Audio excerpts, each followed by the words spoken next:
शशीतावधूतपरवादिवैभवाः निगमान्तनीति जगते स्थलस्पृशः प्रतिपादयन्ति गतिमापवर्गीकीं यतिशार्वभौम पदशात्कृताशयाः. 21வது ஸ்லோகம். யதிராஜர் எம்பெருமானாருக்கு அடியார்கள்,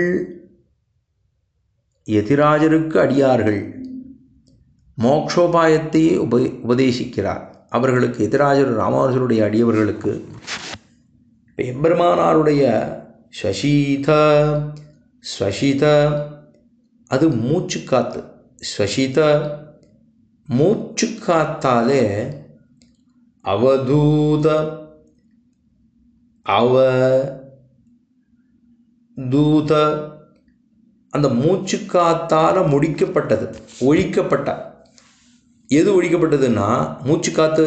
எம்பெருமானார் தான் அவருடைய மூச்சுக்காத்தாலே ஒழிக்கப்பட்டதான பரவாதி வைபவாக பிரதிவாதிகளினுடைய வைபவங்கள். அது என்ன வைபவமா இல்லையே, அவர்களுக்கு வைபவமானா அவர்கள் ஏதோ எனக்கும் வாயிற்கு பேசுகிறேன் பார் என்று சொல்லி கொண்டு வந்தவர்களோ இல்லையோ, அதே அந்த பரவாதிகளுடைய அந்த பெரும்போக்கையெல்லாம் எப்படி ஒழிச்சார் எம்பெருமானார்னா தன்னுடைய மூச்சுக்காத்தாலே.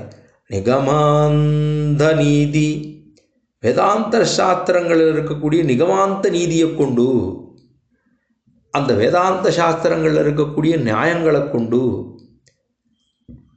ஜலதே ஜலதே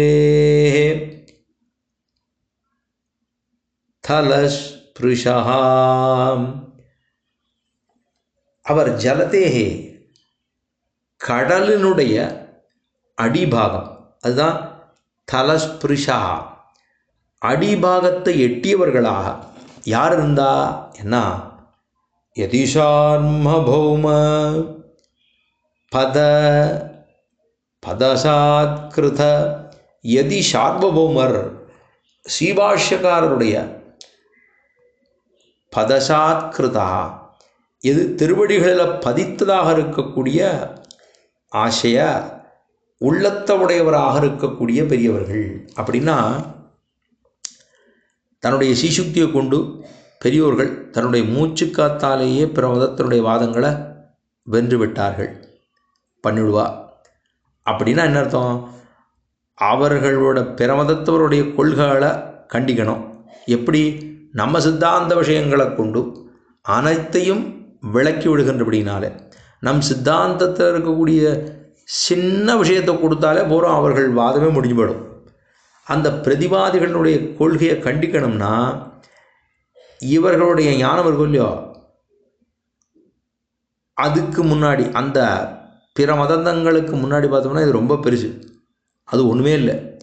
இவர்கள் என்ன பண்ணுவா? வேதாந்த சாஸ்திரங்களில் இருக்கக்கூடிய நியாயங்கள் அதை வச்சுக்கிட்டு கடலுக்குள்ளே புகுந்து தரவர போய் அதை எட்டி பிடித்தவர்களும் இந்த பெரியவர்கள். ஆகா, இவர்கள் பிரதிவாதிகளை எளிதில் இவர்கள் ஜெயித்து விடுவார்கள். அப்படிங்கிறதுல ஏதாவது இதில் பெருமைதான் உண்டா அப்படின்னா, மேதாவிகள், இப்படி இருக்கக்கூடிய மேதாவிகள் யார்? அவள் என்ன பண்ணுவான்னா பிரதிபாதயந்தி கதிமா பவர் பிரதிபாதயந்தி பிரதிமா பிரதிபா பிரதிபாதயந்தி கதிமா பவர்கீகீம் யதிசார்பௌம பதசாத்கிருதாசயாக. அந்த அப்படிப்பட்ட மேதாவிகள் இருக்காளோ இல்லையா, அவர்கள்லாம் என்ன செய்வார்கள் என்னால் சொல்லுவது ஒரே ஒரு விஷயம். உலகுக்கு மோட்சத்தை கொடுக்கக்கூடியவர் நமக்கு உபதேசம் பண்ணினார், வழிகளையெல்லாம் நன்கு உபதேசிக்கிறார்கள். அப்படின்னா யதிராஜருக்கு அடியார்கள் மோக்ஷோபாயத்தையே உபதேசிக்கிறார் இந்த ஸ்லோகத்தால். ஆபவர்கீகீம், அந்த மோட்சத்தை, கதிம் என்னும் உபாயத்தை போதிக்கின்றனர். அப்படி இருக்கக்கூடிய பெரியவர்கள் பெருமானார் திருவடியே உபாயம் என்று போதிக்கிறார்கள். அப்படிங்கிறது தான் இந்த 21வது ஸ்லோகம்.